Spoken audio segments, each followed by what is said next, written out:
Maraming mga trades na pwedeng gawin ng Magnolia pero hindi naman lahat kinakailangan ay superstar ang makuha nila.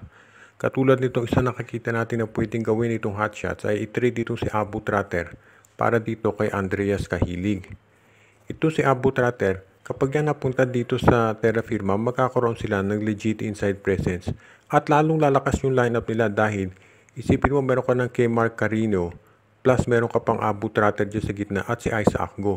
Ang kulang ngayon dito kasi sa Terra Firma yung isang low post player at magagawa yan ni Tratter dahil yan ang specialty niya. Plus mahusay din ito sa depensa. Kung meron kang Tratter at kay Mark Carino na babantay dito kay Junmar for example, malaking bagay yan. Plus ito si Tratter pwede rin itao sa mga imports. Ngayon naman dito sa Magnolia, kung makukuha mo si Andreas Kahilig, hindi man siya kasing katulad ni Arvin Tolentino umiscore, masipag yan sa rebounding at meron 3-point shooting. So ibig sabihin, pwede nang siya ang gamitin ng Magnolia na stretch 4 nila. Tandaan natin dati ginagamit si Aldrich Ramos at si Robbie Herndon, kaya itong si Andreas Kahilig pwedeng gamitin yan ni Coach Chito Victolero. Plus sa tingin ko fair naman yung Kahilig for Tratter trade at wala namang mag-o-object yan kung ito'y mangyari.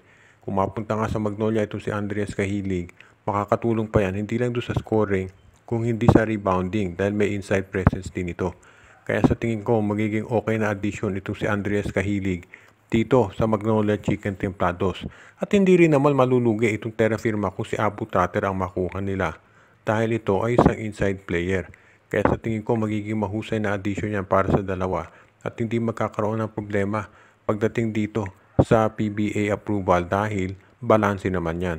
At sa tingin ko dapat nang bigyan ng fair shake itong Terra Firma pagdating sa mga trades lalo na at ang ganda ng pinakita nila dito sa nakaraang conference natin kung saan nakaabot sila ng quarterfinals.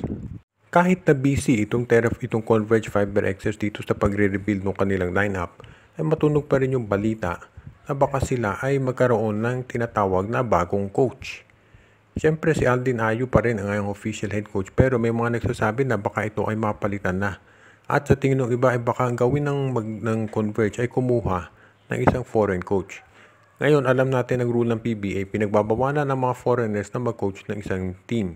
Pero alam natin madali din niyang paikutan dahil tignan natin yung Meralco ngayon. Si Luigi Trillo ang coach pero very active itong si Nenad Vucinic doon sa sidelines nila. Plus, ginawa na rin niya ng TNT noon si Bong Ravena ang coach pero si Mark Dickel ang talaga nag-handle ng team. Ang Petron noon, si Todd Purves at si Raiko Turaman ay kinuha rin nilang consultant pero sila talaga ang nagdidisenyo ng mga plays. Kaya sa tingin ko hindi magiging problema yung pagkuha ng foreign coach. Kung pag-uusapan natin yung mga foreign coaches dyan, marami siyempre pwede tumingin. Nakita nga natin si Vucinic nakuha ng MVP group. I am sure meron ding resources itong Converge para humanap dyan. Ang first option siyempre si Tab Baldwin pero kung hindi pa kakawala ng MVP group yan, marami naman silang pwedeng tignan. Siyempre, hindi lang foreign coach yan.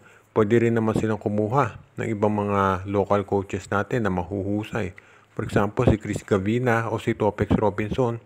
O baka opera na nila si Jojo Lastimosa na maging bagong coach nila. Dahil yung sitwasyon ni Jolas ngayon sa tingin ko mas deserving pa siya na maging coach ngayon. O di kaya si Jong Wichiko. Maraming options itong Converge Fiber Access kaya sa tingin ko hindi magiging problema yan.